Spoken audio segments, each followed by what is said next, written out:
ನಮಸ್ಕಾರ ವೀಕ್ಷಕರೇ. ದೇಶದ ಸಾಲ ತೀರಿಸಬೇಕೆಂದ್ರೆ ಒಂದು ಖರ್ಚು ಕಡಿಮೆ ಮಾಡಬೇಕು, ಅಭಿವೃದ್ಧಿ ನಿಲ್ಲಿಸಿ ತೆರಿಗೆ ಹೆಚ್ಚಿಸಬೇಕು, ಇಲ್ಲವೇ ಅಷ್ಟು ಪ್ರಮಾಣದಲ್ಲಿ ದೇಶದಲ್ಲಿ ನೈಸರ್ಗಿಕ ಸಂಪತ್ತು ಇರಬೇಕು. ಉದಾಹರಣೆಗೆ ಮಧ್ಯಪ್ರಾಚ್ಯದ ದೇಶಗಳ ಬಳಿ ಇದೆಯಲ್ಲ ತೈಲಾಗಾರಗಳು, ಅಂತ ಸಂಪತ್ತು ಇರಬೇಕು. ಆದ್ರೆ ಇಂದಿನ ರಾಜಕೀಯದಲ್ಲಿ ಯಾವುದೇ ದೇಶದ ಸರ್ಕಾರ ಸಾಲ ತೀರಿಸಬೇಕು ಅಂತ ತೆರಿಗೆ ಹೆಚ್ಚಿಸ್ತಿಲ್ಲ. ಹೆಚ್ಚಿಸಿದ್ರೆ ದೇಶದ ಉತ್ಪಾದನೆ ಜಿಡಿಪಿಯ ಮೇಲೂ ಆಗುತ್ತದೆ.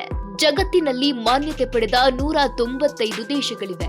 ಆದ್ರೆ 206 ದೇಶಗಳು ಸಾಲ ಮಾಡಿವೆ.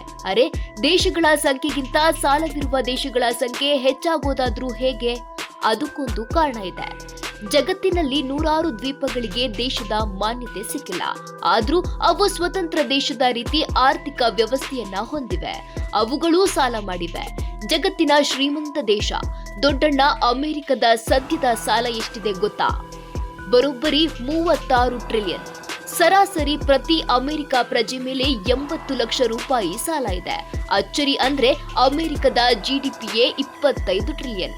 ಹೆಂಗಪ್ಪ ಸಾಲ ತೀರಿಸೋದು ಅನ್ನೋದಕ್ಕೆ ಅಮೆರಿಕವೇ ಉದಾಹರಣೆ. ಅಮೆರಿಕದ 7ನೇ ಅಧ್ಯಕ್ಷ ಆಂಡ್ರೂ ಜಾಕ್ಸನ್ ಸಾಲ ಮಾಡುವುದೇ ಬೇಡ ಅಂತಿದ್ದ. ಅಧಿಕಾರ ವಹಿಸಿಕೊಂಡಿದ್ದೇ ತಡ ಸರ್ಕಾರದ ಪಾಲಿನ ನೆಲವನ್ನೆಲ್ಲ ಮಾರ್ಬಿಟ್ಟ. ಅದರಿಂದ ಸರ್ಕಾರಕ್ಕೆ ಎಷ್ಟು ಹಣ ಬಂತು ಅಂದ್ರೆ ಅಮೆರಿಕದ ಸಾಲ 1835ರಲ್ಲಿ ಸಂಪೂರ್ಣ ತೀರಿ ಹೋಯ್ತು. ಅಷ್ಟೇ ಅಲ್ಲ, ಸಾಲ ತೀರಿ ಹಣ ಮಿಕ್ಕಿತ್ತು. ಜಾಕ್ಸನ್ ಆ ಹಣವನ್ನ ತನ್ನ ರಾಜ್ಯಗಳಿಗೆ ಹಂಚಿದ. ಅಧ್ಯಕ್ಷ ಹಣ ಕೊಟ್ಟಿದ್ದಕ್ಕೆ ಜನರ ಬಳಿ ಹಣ ಹೆಚ್ಚಾಯ್ತು. ಜನರಲ್ಲಿ ಹಣ ಹೆಚ್ಚಿದಾಗ ವಸ್ತುಗಳು ದುಬಾರಿಯಾದವು. ಸಾಲ ತೀರಿದ ಮೇಲೆ ರಾಜ್ಯ ಸರ್ಕಾರಗಳು ಜಾಲಿ ಮಾಡಕ್ಕೆ ನಿಂತುಬಿಟ್ವು. ತೆರಿಗೆ ಸಂಗ್ರಹವನ್ನೇ ಕಡಿಮೆ ಮಾಡಿದ್ವು.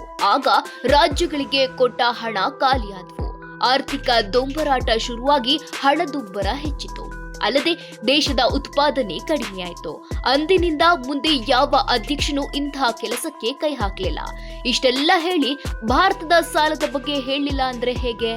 ಭಾರತದ ಆರ್ಥಿಕತೆ 5ನೇ ಸ್ಥಾನದಲ್ಲಿದೆ. ಸಾಲದಲ್ಲಿ 25ನೇ ಸ್ಥಾನದಲ್ಲಿದೆ. ದೇಶದ ಒಟ್ಟು ಆಸ್ತಿಗೆ ಹೋಲಿಸಿದ್ರೆ ನಮ್ಮ ಸಾಲ ಆಸ್ತಿಯ 4% ನಷ್ಟಿದೆ. ಇದು ಉಳಿದ ದೇಶಗಳಿಗೆ ಹೋಲಿಸಿದ್ರೆ ತೀರಾ ಕಡಿಮೆ. ಭಾರತದ ಒಟ್ಟು ಸಾಲ $2.35 ಟ್ರಿಲಿಯನ್. ಭಾರತದ ಜಿಡಿಪಿ ಹತ್ತಿರ 4 ಟ್ರಿಲಿಯನ್ ನಷ್ಟಿದೆ. ವಿಶೇಷ ಅಂದ್ರೆ ಭಾರತ ಸರ್ಕಾರ, ರಾಜ್ಯ ಸರ್ಕಾರಗಳು ಎಲ್ಲಾ ಖರ್ಚು ನಿಲ್ಲಿಸ್ಬಿಟ್ರೆ ಕೆಲವೇ ತಿಂಗಳುಗಳಲ್ಲಿ ನಮ್ಮೆಲ್ಲ ಸಾಲ ತೀರಿಸ್ಬಿಡ್ಬಹುದು. ನಾವು ಸಾಲ ಕಡಿಮೆ ಇದೆ ಅಂತ ಹಿಗ್ಗಬಾರ್ದು. ದೇಶದಲ್ಲಿ ಉತ್ಪಾದನೆ ಹೆಚ್ಚಬೇಕು. ಅದಕ್ಕಾಗಿ ಮತ್ತೆ ಸಾಲವನ್ನ ಪಡೆಯಲೇಬೇಕು. ಸಾಲ ಅನ್ನೋದು ಶೂಲ ಅಲ್ಲ. ಅದನ್ನ ಸರಿಯಾಗಿ ಬಳಸಿದ್ರೆ ಸ್ವರ್ಗ, ಬಳಸದಿದ್ರೆ ಪಾಕಿಸ್ತಾನಕ್ಕೆ ಬಂದ ಸ್ಥಿತಿ ಬರುತ್ತೆ.